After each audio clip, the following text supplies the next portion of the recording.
Today, take a look at the electric pruning shears.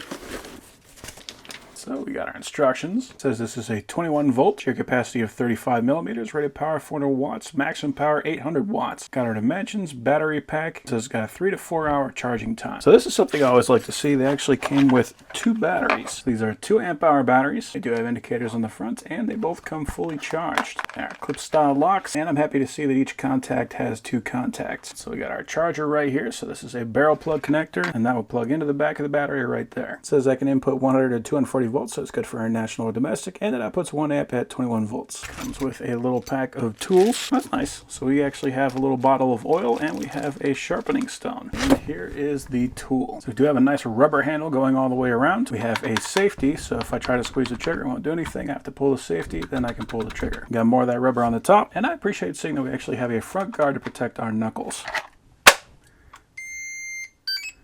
Alright, so pull the trigger to turn that on, and we can see we do have our display there on the back. So I'm going to pull the trigger twice to get it started. There we go. And you can feel there's quite a bit of power in there. Oh, that's interesting. So that actually has a counter to tell us how many times we cut. Neat. So pull the battery. Yeah, that has a very nice anvil on it and a super sharp blade. Now, I shouldn't put it in storage like that, so I'm going to put the battery back in, close it, and pull the battery out. So that is a safe way to store it. So here I got a wood rod. This is a 1 inch by 5/8. Oh, wow.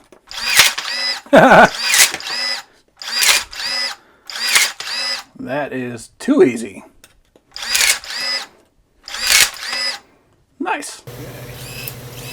Oh yeah, the great thing about this is that we can cut through some pretty thick branches and we don't even have to worry about cramping up our hands. So overall, that is a pretty awesome pruner.